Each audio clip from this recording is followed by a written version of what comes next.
नमस्कार, मी विजया तुमच्या सर्वांचं आपल्या YouTube चॅनलमध्ये मनापासून स्वागत करते।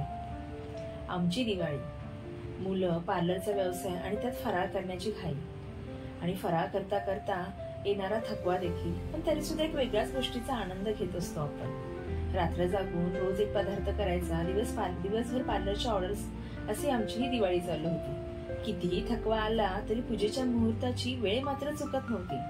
वसुबारसच्या आदल्या दिवशी तर अगदी सगळं तंतोतंत चालू होतं। रात्री 1 वाजेपर्यंत पार्लरच्या ऑर्डर्स आणि नंतर त्या ऑर्डर पूर्ण करून शंकरपाळ्याच्या मागे लागलो। का तर वसुबारसच्या दिवशी एक तरी पदार्थ नैवेद्य म्हणून आणि मुलांसाठी व्हायलाच पाहिजे।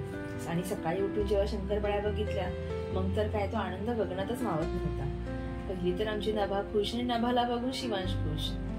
आणि हे बघत असताना खरं तर हे जेव्हा चित्र आपल्या डोळ्यापुढे उभं राहत असतं, तेव्हा आपणही देखील लहान होतो आणि आपण आपल्या लहानपणीची आठवणी ताज्या करतो। आम्ही देखील आमची दिवाळीची सुट्टी लागली की पहिल्याच दिवशी मामाच्या गावाला जायची घाई।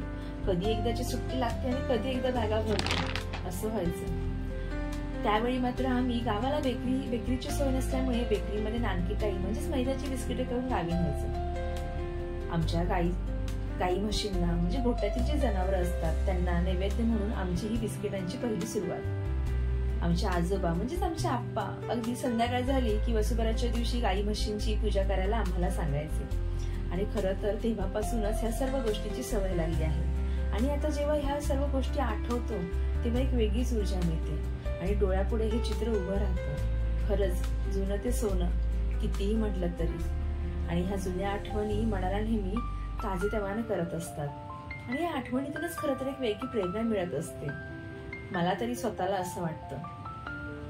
धनतेरसच्या दिवशी मी देखील गव्हाच्या पिठामध्ये हळद व तेल घालून कणकेचे 13 दिवे केले होते आणि दक्षिणमुखी दरवाजा बाहेर हा एक दिवा प्रज्वलित केला होता। आमचे घरच दक्षिणमुखी असल्यामुळे उंबरठ्याच्या बाहेरच यमदीपदान केले होते। घरात धन्वंतरी देवीला स्मरून पूजेला सुरुवात केली।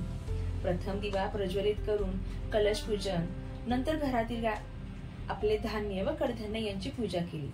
त्या दिवशी बनवलेला फराळ म्हणजेच मुगाचे लाडू यांचा नैवेद्य दाखविला आणि त्याचप्रमाणे आपल्या धण्याचे देखील पूजन केले।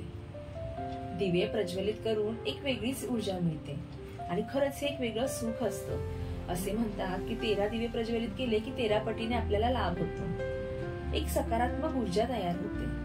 नंतर माझे सख्खे शेजारीच म्हणजे आमचे काका काकू, आमचे दोन्ही काका काकूंना भेट देऊन त्यांचा आशीर्वाद घेतला आणि आम्ही सर्वजण केलेल्या एकेका फराळाचा आस्वाद घेतला।